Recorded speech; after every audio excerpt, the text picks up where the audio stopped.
Merry Christmas. You're watching the Gaggle of Geeks show, Santa's favorite show.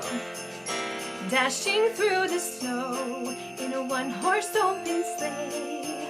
O'er the fields we go, laughing all the way. Bells on bobtail ring, making spirits bright. What fun it is to ride and sing a sleighing song tonight. Oh, jingle bells, jingle all the way. Oh, what fun it is to ride in a one-horse open sleigh. Jingle bells, jingle all the way. Oh, what fun it is to ride in a one-horse open sleigh.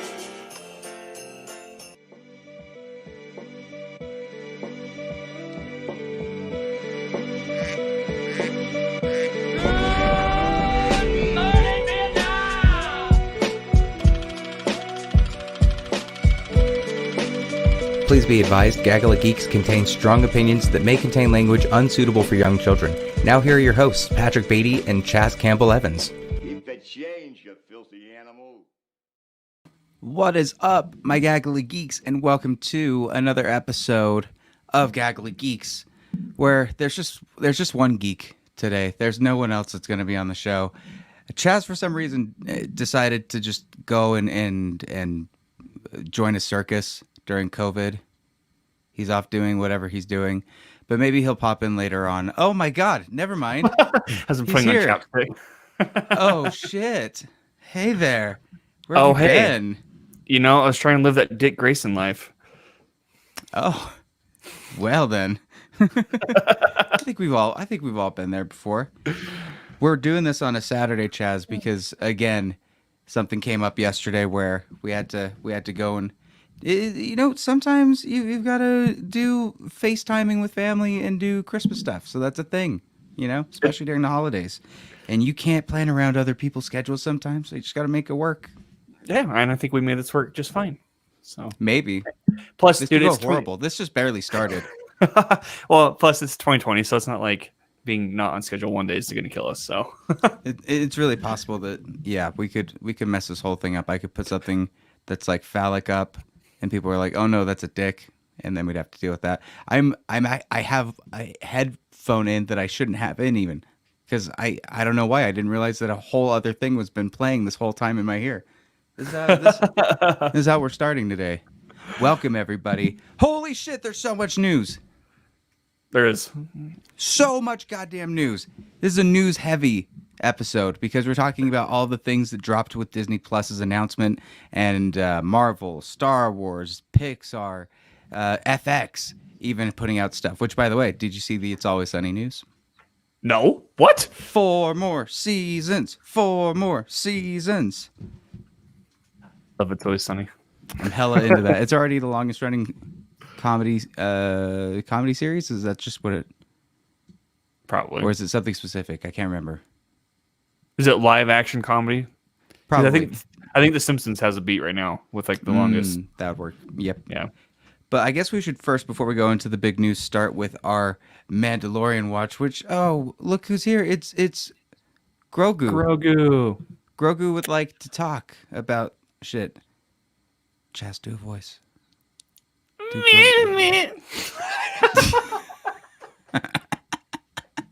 What the hell was that? I'm not sure what that.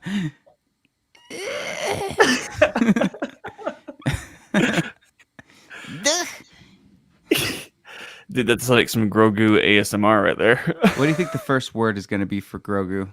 Grogu, we're asking you, what's the first line of dialogue that you're going to have on the show? Fuck! I was going to say something. It was just going to be too horrible. I shouldn't do it. Do it. Let's hear it. Let's hear it. Okay, never mind. Let's go to the next thing. We're talking about Mandalorian Chapter 15 with Bill Burr. This one is all about going and getting Bill Burr, and it's kind of a side mission again. They tricked us once again, thinking, "Oh crap, this is ramping up fast," and it was kind of a side quest. I don't know. I have mixed feelings about this, except for maybe one moment in it. But Chaz, break down the beginning. How does this thing start? Well, they go pick up Migs Mayfield. who we saw last season, and they need his help locating. Fuck, I keep forgetting the guy's name. The dude. Yep. Yep, the dude. So then that guy goes over to the place, and from that place he says a thing. Moff Gideon, and that thing is words. Yeah, no. They pick him up to find Moff Gideon. That's who, because he could track his stuff, because he was an Imperial. What do you want to call it? Imperial soldier at one point in his life. Well, and right now he's straight up like at the beginning of Borat 2, where he's like chopping up wood blocks and like doing whatever the crap. And then Gina Carano's character shows up. She's like, Republic, we're going to take him. And the mission begins. They have to go to this area, disguise themselves as troopers, both Mandalorian and Westfield. Is that the last name? Mayfield and Mando have to go undercover basically, while Gina Carano and Boba Fett and the other character are all kind of waiting up top, sniping out people if they end up getting conspicuous. But during that infiltration thing, some pirates fucking show up and start trying to fight Mando on top of a ship, and so it gets crazy for about 10 minutes of fighting. It just keeps coming. Yeah, well, the ships they're carrying are highly explosive material that they're mining from the planet.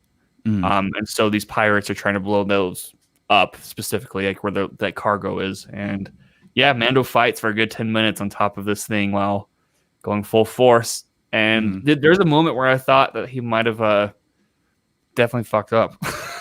Yeah.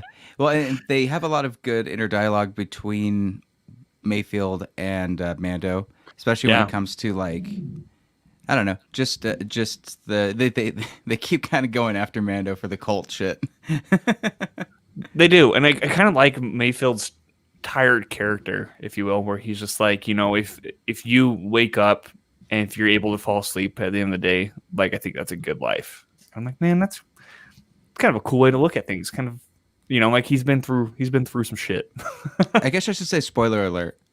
Because we've not done that at all for this. Oh, yeah. I put up the spoiler alert badge. If you heard about what we were just talking about already, or you didn't know about it and now are spoiled by it, that's not all.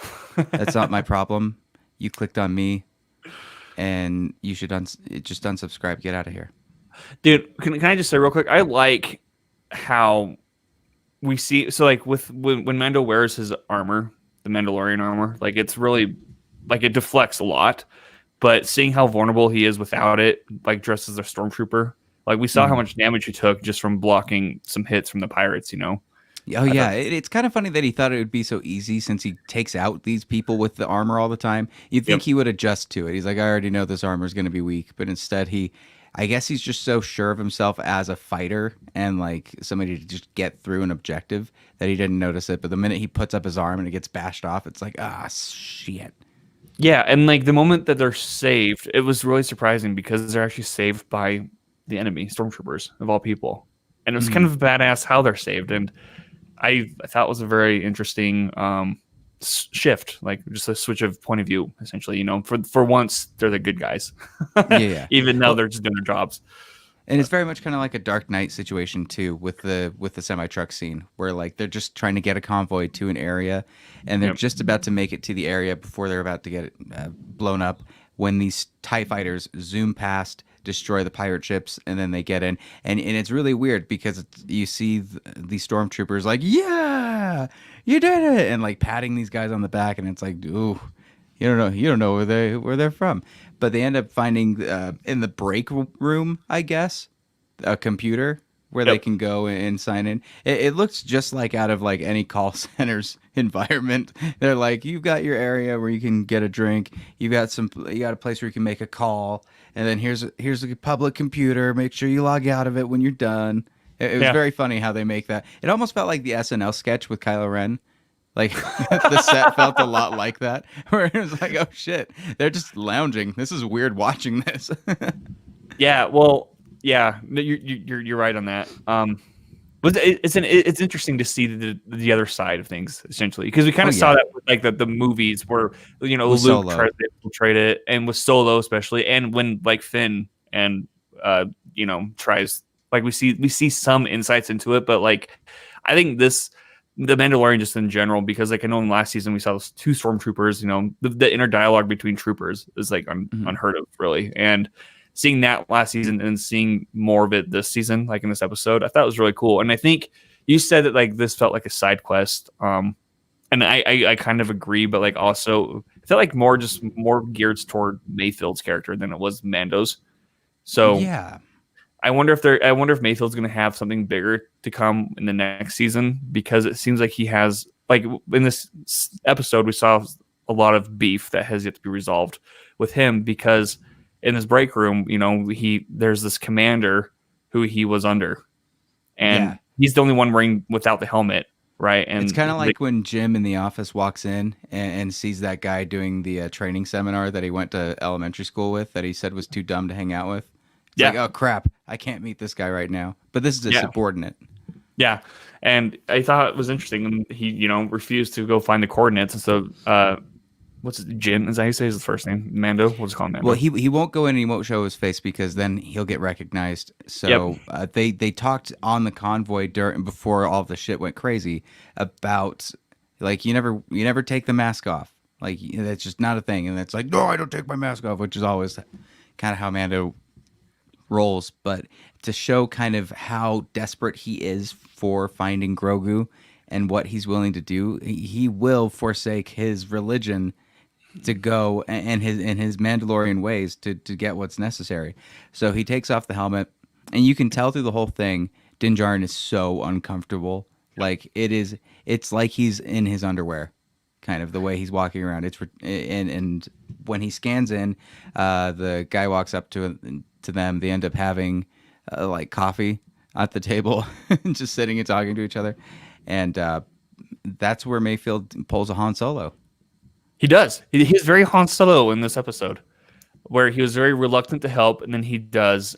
And I really like this just for that aspect. I think Bill Burr brings that character to life in a really he's great. fun way. Yeah. So I really dug the hell out of it, and then I love how vile the commander is, essentially. His old boss or whatever, because Mayfield reveals like how he left like 3,000 men left to die, which were all Mayfield's friends and stuff, and he gets some sweet ass payback. Did you recognize the actor that played the guy that was in that? He looked familiar. I wasn't sure where I saw him from. He was in Batman Begins. He was Joe Chill. Who's Joe Chill? The guy that killed Bruce's parents. Oh. Wow, buddy. Wow. I know. Oh, boy. We're on a show talking about everything nerdy shit. And I fell again. And you don't know JoJo. I think we're done. I think we're done. I'm closing this. Jay can take over. He is Jay in here? Yeah. He's actually on the so you prefer Jay, huh? No. Are you sad? Is it disappointing now? No. I'm stopping all of this. We're not talking about anything else. We're not talking about the Marvel films. Fuck that. We're not talking about Star Wars. I've just real quick.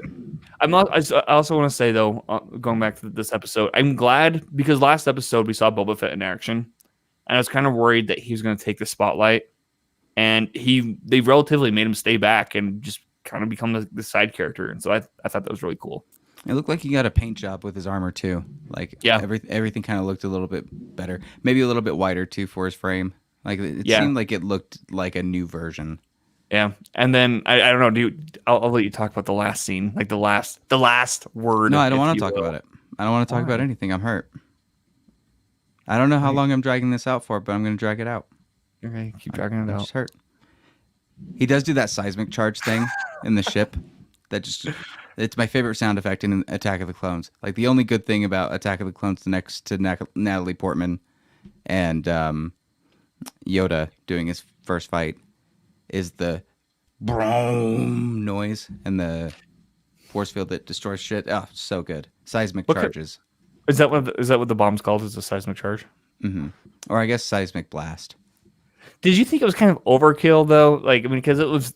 No, it not at all. That was so fan. That was. I didn't know I needed it, and then they did it, and I went, "Oh yeah, this show needed that." It needed that a lot. Because it was only 2 TIE fighters, and I'm like, we've seen TIE fighters be destroyed with just like simple laser bolts, and shit. But Boba Fett needs to be useful. Like, he can't just be there in a ship wandering around. He's got to utilize what he does, Bounty hunter got a bounty hunt, Yeah, and I guess like my mindset with that too is like, do you know how expensive that bomb probably is? Like for 2 TIE fighters, I wouldn't waste that on 2 TIE fighters. Because it's technically you could call it prequel era. It's kind of weird because I never know whether it goes forward in time if the technology's easier or if they've all just turned into like rust buckets and are just reusing everything. Like, why did resources stop because the Empire took everyone's? Because I know that the answer is because they were made in the 70s and they had to use an ice cream maker for sci-fi devices and stuff and blue milk and shit, and they didn't have special effects. But I think there's also a way to explain it too. Like, maybe the Empire did take everyone's resources and they had to use like smaller, crappier things. Which in that case, Boba Fett was in with the Empire, probably has a stockpile of them. Yeah.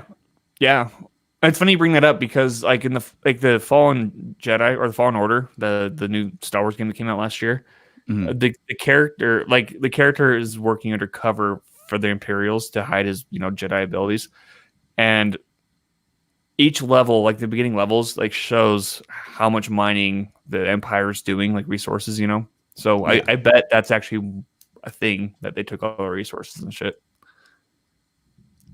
I agree, and I guess now they've got all their shit. They poor Mayfield died in an explosion in it. Wink, wink. Which is the cover that they used to try to get him to stay on the island, and that's right. End up moving him anywhere. So that's right. I tricked you. You did. I was like, oh my god. I tricked Chaz. You being a Chaz, troll can we again? look at this curly fry hair you've got? I wasn't. No, why'd you hide it? I didn't hide it. No, it's right here. This episode is brought to you by Arby's. Curly fried. Yeah, I actually dipped my hair in Jamocha shakes. Oh snap! That's the secret. That's the secret. By the way, if you don't dip your curly fries in Jamocha shakes or your fries in like a Wendy chocolate shake or chicken nuggets for that reason, you get chicken nuggets at Arby's. No, their jalapeno poppers are good though. I get I don't know. When I was a kid, it was always chicken cordon bleu. Then it was chicken bacon ranch, and then I was playing around with having some foreplay, touching inappropriately buffalo sliders. Ooh. And then from there I just went back to roast beef a couple days ago. But curly fries stay the same, and Jamocha shake, I will fight anybody who says that it's not as good, if not better, than Frosties or McFlurries or anything else that they put out in any fast food. I agree. But the thing with the Jamocha shakes, I mean, this is a really off-topic tangent. No, it's back not. In the day, I'll tie it back in. I'll make sure it's tied in. Okay, because back in the day, they had like those large cups, right? They didn't have like the fancy-ass cups for Jamocha shakes. Like if you wanted a large Jamocha shake, just put it in a large cup that they put in soda. I feel like you got more from that. But then they switched it up to this fancy-ass plastic cup where they put, whipped cream on it and fucking whatever else. And I'm just like, I don't want that. I just want the simplicity of a large cup with my goddamn shake, Well, desserts are a big part of Arby's and all fast food. And just like the blue macaroon that Grogu was chomping on a couple episodes before, Mandalorian is able to bring real life into the show, and that's a great segue. So that's the end of episode 15. They're now on their way to have their final showdown. This is the finale of this season. Chaz, do you think that it's been a great one so far, or is there 2 more left? There's 1 more left. Okay, so it is the last one. Next week will be the last one, yeah. Yes. So how do you feel now that we're right at the precipice of this conclusion? Are we satisfied with how far it's gone, or how crazy is it to think that Boba Fett is just like a fucking side character now, and everybody's like, "Yep, cool, move on." Dude, here's the thing. So like last season, I was kind of critical. And I was, kind of doing my doubts early in the season, like with the second episode, because that was definitely a side quest. And I'm like, oh god, they fell back into their same trap that the last season fell into. But this season's actually been pretty straightforward, like very straightforward. And like you said, this episode, I mean, could probably be considered a side quest ish, but like it still has a tying thing at the end, for like the finale. And I think this one's fast paced, and I think it's just more. I think the second season's stronger than the first season. So I agree. And they have a lot more to play with. Like, Yep. it kind of feels strange after seeing the announcement of all of the shows that are coming out. Like, a part of Mandalorian Season 2 almost kind of feels like Age of Ultron, where there's a lot of setting up for different things, but they're not forgetting their main story, rather than Age of Ultron kind of like really doing some hard lefts to certain situations. They're integrating it a lot better with this season. Yeah. And I really think Mandalorian is it is what has revamped Star Wars. It is my favorite Star Wars. It's better than the sequel trilogy because they have story and they have intention with where they're going with their story. Intentional narrative driven characters. That's what it's all about. Star Wars is all about knowing where you're going. You know what I mean? Having that plan. If you don't have a plan, you're not going to stand. Yeah. Oh, you think? Okay, so what are we doing? Jay's talking about Arby's, but I put it back up because now we do have a war. We do. Now we do have a fucking war. Here's the thing. Turn your out of order. Out of order. I show you out of order. I want the truth. You can't handle the truth. Stand down, Mr. Slade. I'm not finished. Yeah, I'm not finished, dude. Here's the thing. Hear me out. The movies, I feel like I like the movies better just because they're not open ended. They're Are not you fucking open-ended. kidding me? Am I kidding you? No, I'm not. Mandalorian's been very open ended. Palpatine comes back in episode 9 after being murdered. That's not open ended. Murdered. Somehow Palpatine Clones. survived. Dude, it's all about the clones. Here's the thing, open too. ended. Rey with her fucking non double staff lightsaber, igniting it, getting ready to do it. You don't think that left it open for more continuations? No, I don't. You're I a really don't fucking think liar. it did. You're a I liar. really don't think it did. You're lying to me. I really don't think it did.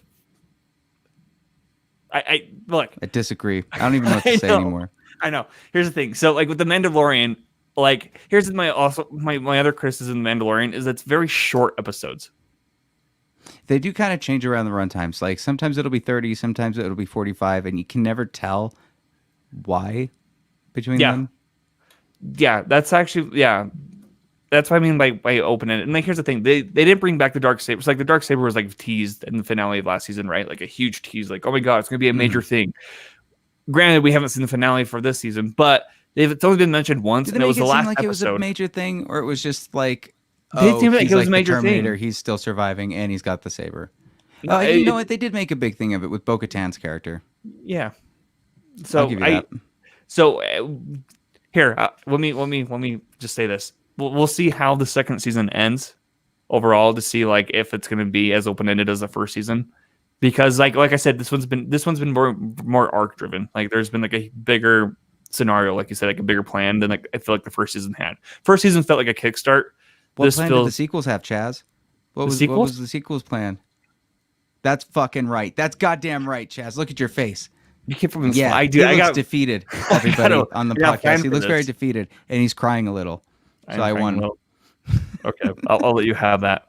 I'll just say that heroes can be tragic characters like Luke. So can storylines be tragic. What's not so be picked tragic up. about this? Let's talk about Rey's character, can we? Yeah. Okay. What's up? It's garbage. Let's move on to the next thing. We're going to be talking about all of the releases that have come out this past week. It's crazy how much stuff Disney Plus is going to shove down all of our butts. And I'm very excited. And we've got a lot to talk about, Chaz. I don't really know how we're even going to do this aside from just like mindlessly reading off shit. But first tell me, were there any standouts, and maybe we can start from one of those. Yeah, the Ahsoka series that was announced. I thought that was exciting. Ahsoka. Live action with Dawson revisiting her Rosario character. Dawson's returning. Let's see. Obi-Wan. They It's confirmed. believed that they're going to be hunting down Grand Admiral Thrawn in their series. It's not really been confirmed that that's the story arc, but I don't know. That episode very much like that's her mission that she's doing. So that's going to be awesome. Yeah, and then the news with Obi-Wan Kenobi series, I think, is the best of the whole Star Wars that's been announced. Just because, I don't know. Do you want to spoil it? Do you want to say it? Do you want to reveal the big reveal? Oh, of Obi-Wan? I think it's pretty. They announced it. Like it's legit. Yeah. I'm just asking. You can say it. Okay. Anakin Skywalker is making a return with Hayden Christensen reprising his role as our favorite I hate sand guy. That's right. No, Hayden Christensen is coming back as Darth Vader, and Ewan McGregor made it a point to say, like, this is my favorite part about being able to be back with Star Wars is being able to reconnect with Hayden Christensen. Kathleen Kennedy even went to say that they're going to have a showdown rematch, which that sounds crazy to me that they're going to do that. It's not a retcon, in my opinion. Like, I'd imagine that there are many instances where Obi-Wan has had to be like, get out of here, you, to an older Darth Vader. So I think it works. It does work. And here's the thing. The third movie, Revenge of the Sith, I think that's like my third favorite movie or fourth. I don't remember where I put it on my list. But the showdown with Obi-Wan and Anakin when they're yelling at each other, he's like, I have the high ground. Like, he's crying, like, dude, that is such great Star Wars drama. I am here for that. And if they can like revisit that tragic moment of broken brothers, fuck yeah. I'm excited. I'm into that. Yep, there's Rangers of the New Republic. Yep. That let's see, maybe around. Let's see. We'll center on the X-Wing pilots in the Outer Rim. It's expected that it might be a long-rumored spin-off of The Mandalorian with Gina Carano's character, Cara Dune. So that's possible. Andor, they released some. I guess it was some just pictures and stuff of concept art of things. It's Cassian Andor's series. So we're going to be seeing more of Diego Luna and Alan Tudyk coming back as K2SO, which is going to be great. The Obi-Wan Kenobi one, obviously. Star Wars Visions is going to be a new one. It's going to be short animated films. And the Lando series. What do you think about Donald Glover coming back and there being a Lando series? I thought he was a great Lando. And I thought, I wonder if they're going to do that. I wonder if they're going to revisit Han Solo as well, as like a side character. Oh, that they're going to be bringing everything through that. Yeah. I wonder if that's how they're going to go about that. I'm excited for that. I like Donald Glover as Lando, and I thought he was really fun in Han Solo. I think Han Solo is like actually better than Rogue One, so that's where I stand. It's from the Dear White People director Justin Simien as well. Ooh, yeah. Nope, that's going to be good. Rogue Squadron was also announced. Oh, yeah. So that's going to be a movie coming out with Patty Jenkins set to direct. Yep. So if you want some slow motion bullets flying through space like in Wonder Woman, where she's blocking it, like, I'm down for that. The Acolyte, Star Wars Acolyte, set 200 years before the events of Star Wars Episode 1, The Phantom Menace.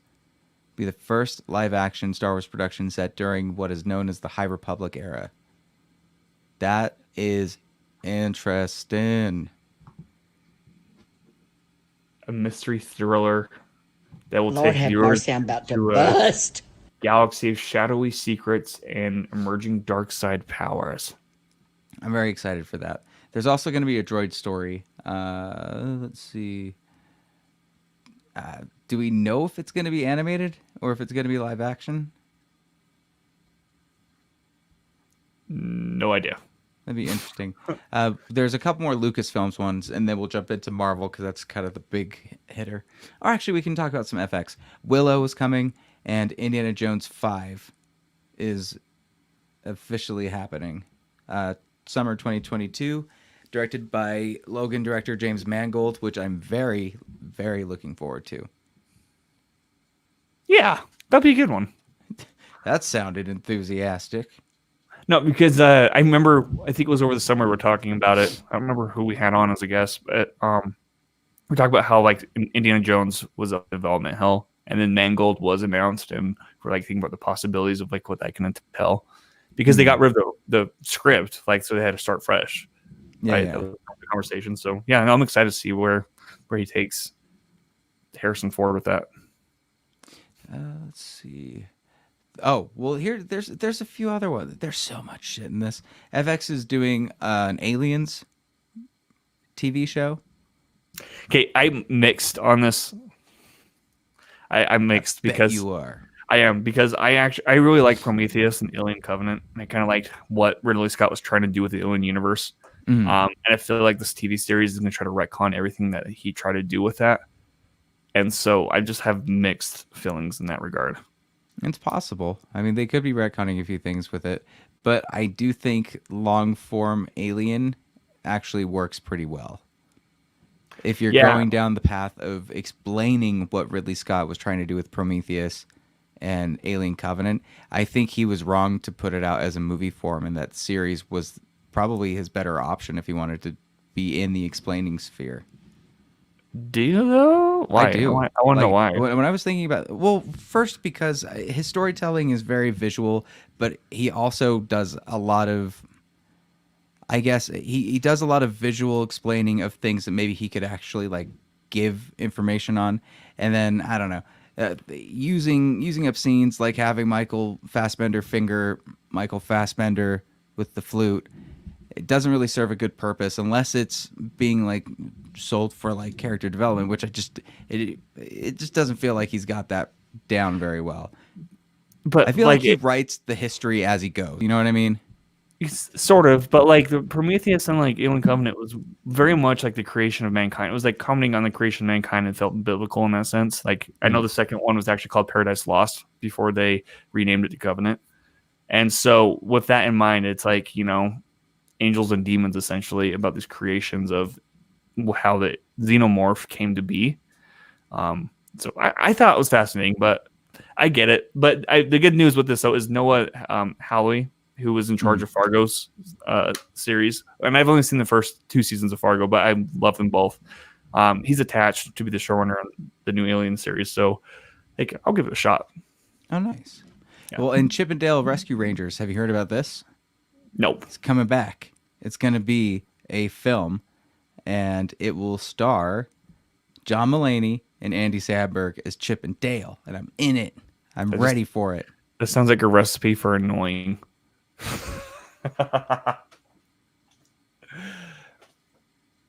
Okay, I'm just kidding. Okay, I'll see myself out. I'm just kidding. We're not doing that again. Okay, Pinocchio's coming. Is it CGI? Going back to that Chippendale, is it Shut up. CGI? No, I'm done. It's over. Like Alvin and Chipmunks. We're done. I'm moving Is it on. gonna be like Alvin and Chipmunks? Probably, maybe. No. What? Okay. Is it gonna be like Alvin and Chipmunks CGI? I saw it was Garfield. going to be something like Who Framed Roger Rabbit, some live action and animation. Okay. That could work. I could see that.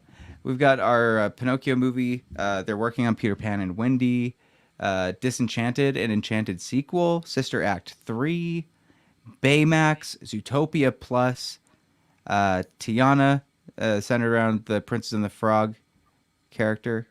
Moana is doing her own show on Disney Plus. I can't say this one. Iwaju. I think it's the best way. I would say it. Yeah. Iwaju. Yeah. Am I offending anybody by saying it like that?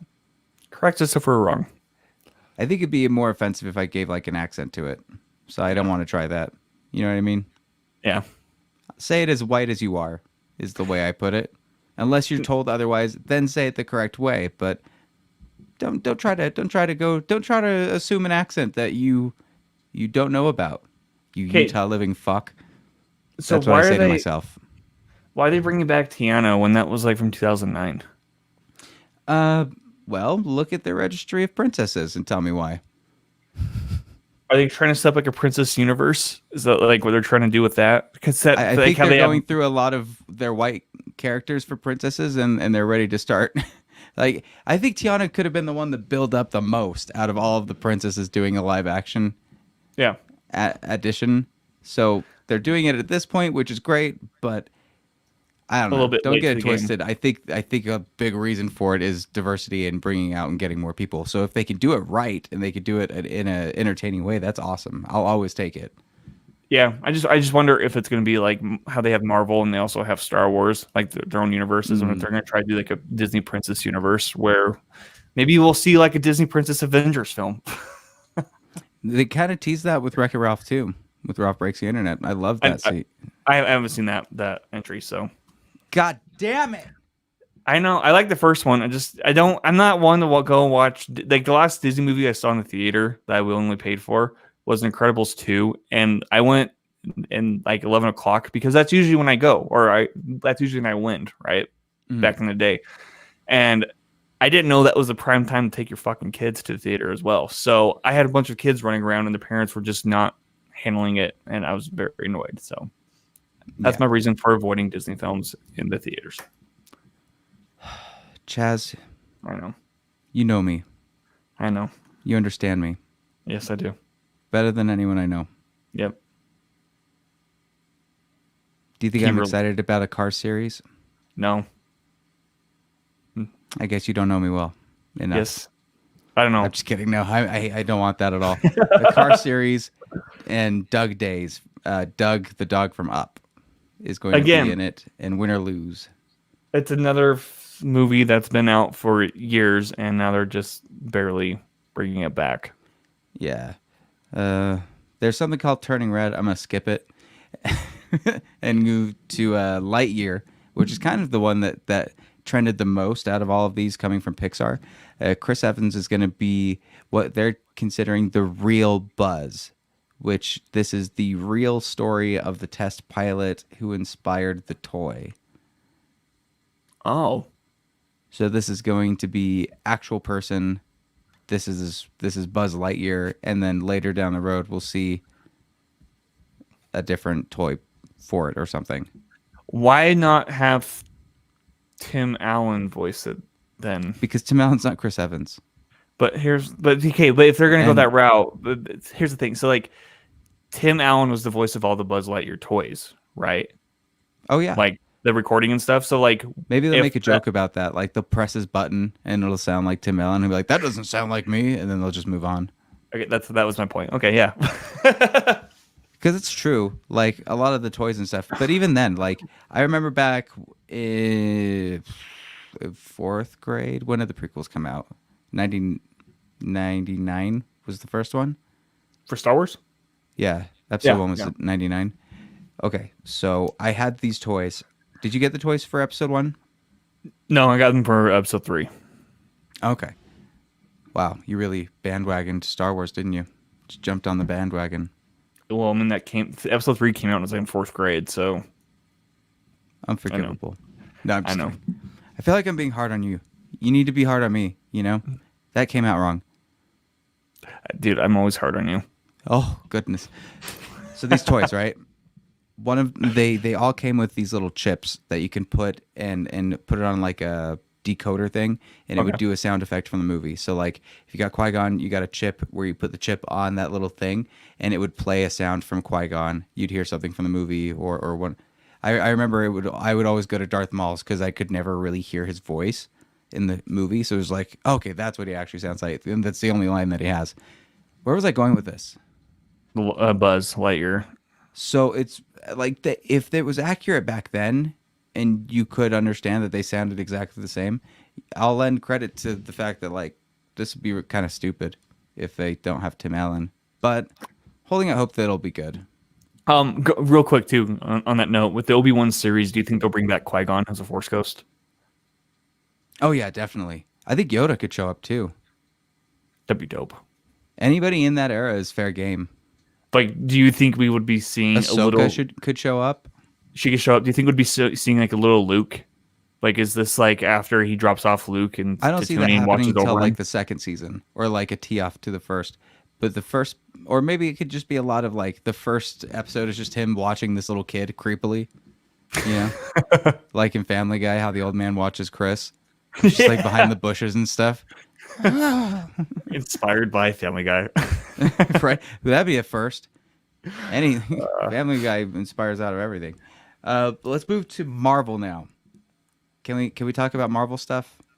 Yeah, I'm just gonna be upfront with you real quick and say half of these I'm not familiar with. So Okay, so I'm gonna have you Daddy's might have to taking the explain. wheel. Yeah. Daddy's driving. Okay. So Secret Invasion is. Do you know Secret Invasion?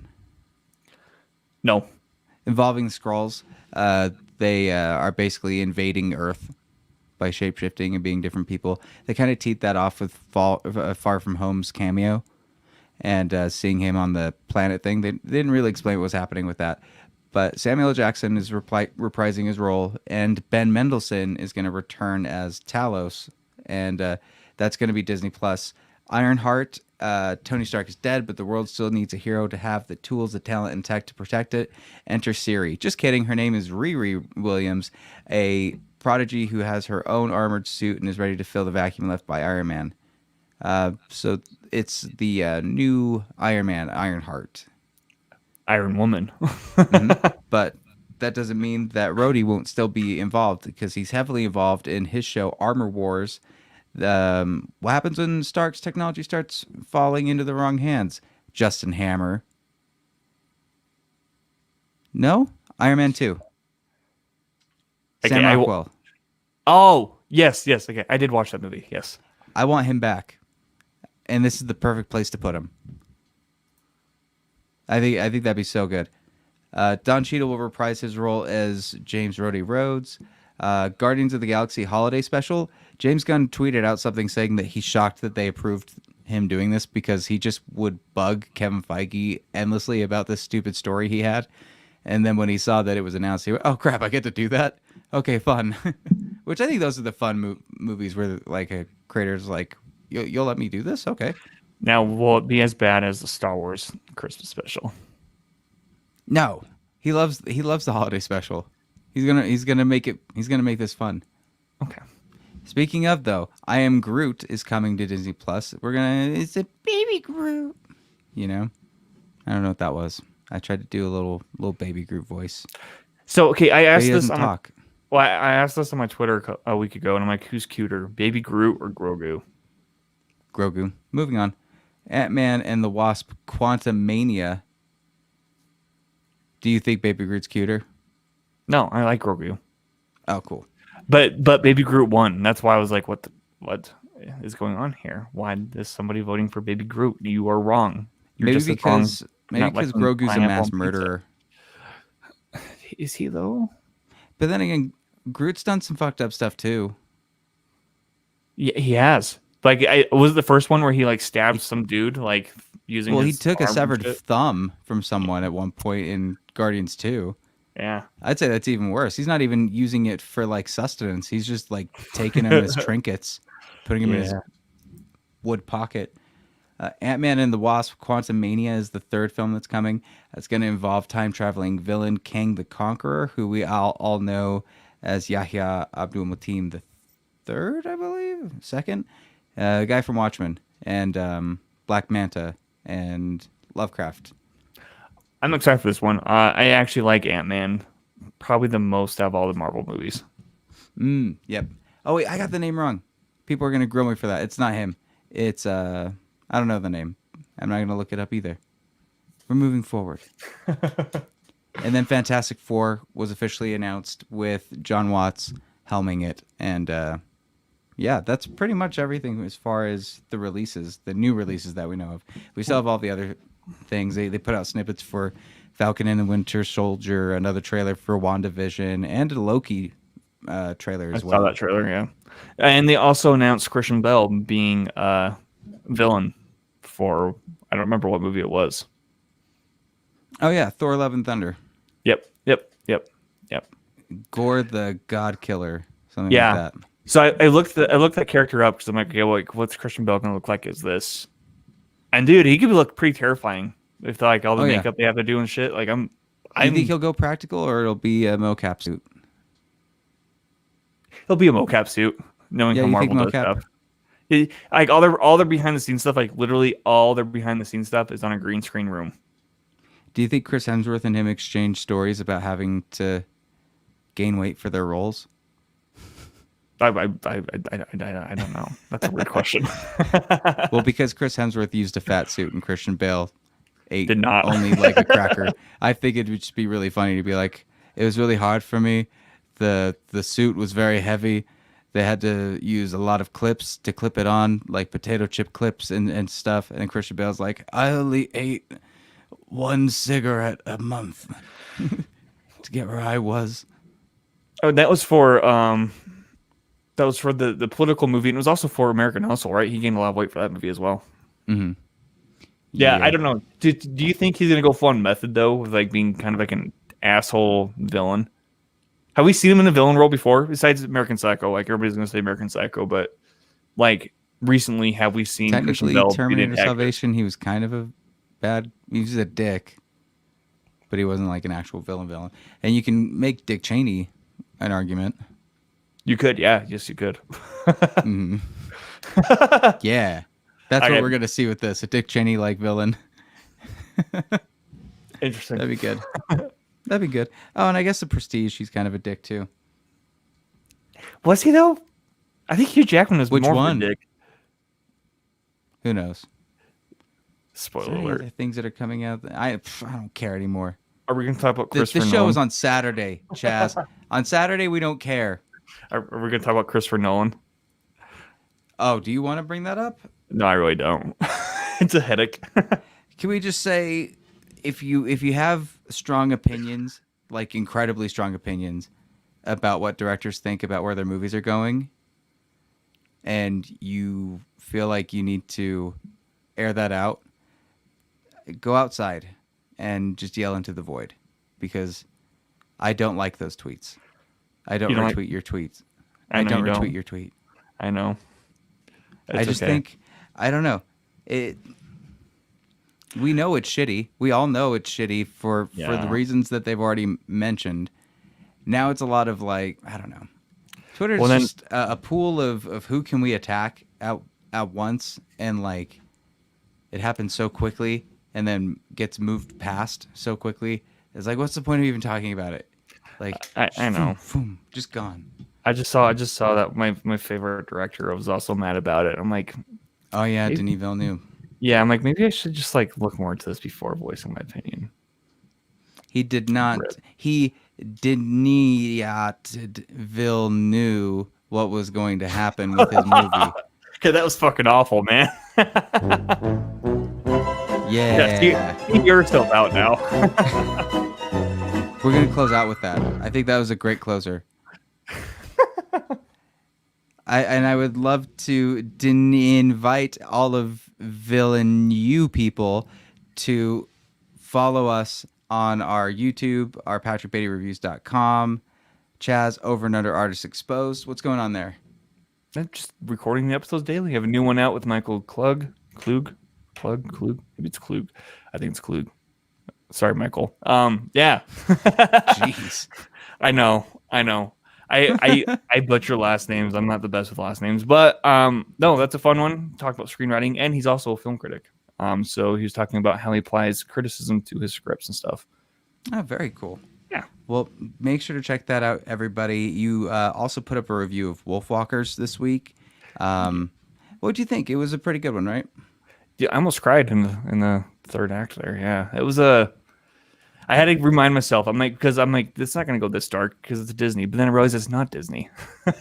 This is a Apple TV Plus exclusive movie, and I very much enjoyed it. I'm not huge in animation films either, so I thought the animation style was spectacular in my opinion. So I loved it. It was. You're right. That animation, and it really evolves through the movie. Like it starts in one way, and then by the end, it's just this crazy. it's like it introduces like all these elements and stuff, and I dug it, man. I mean, it's not a Christmas movie by any means, but Sean, and I will say Sean Bean's in it. Like he voices a character, and it's a very Sean Bean character. Very nice. Well, very well. Damn it! I'll spoil something. We're gonna move past this. let's pull up a quick ad for our merch. Make sure you check them out at TeePublic, and we will see you all at the next review. We have merch for you at teepublic.com/PatrickBeattyReviews. Whether it be a sweatshirt, a Gaggle of Geeks shirt, whatever you want, check them out, and we will see you at the next review. Merry Christmas. You're watching the Gaggle of Geeks show, Santa's favorite show. Dashing through the snow in a one-horse open sleigh. O'er the fields we go, laughing all the way. Bells on bobtail ring, making spirits bright. What fun it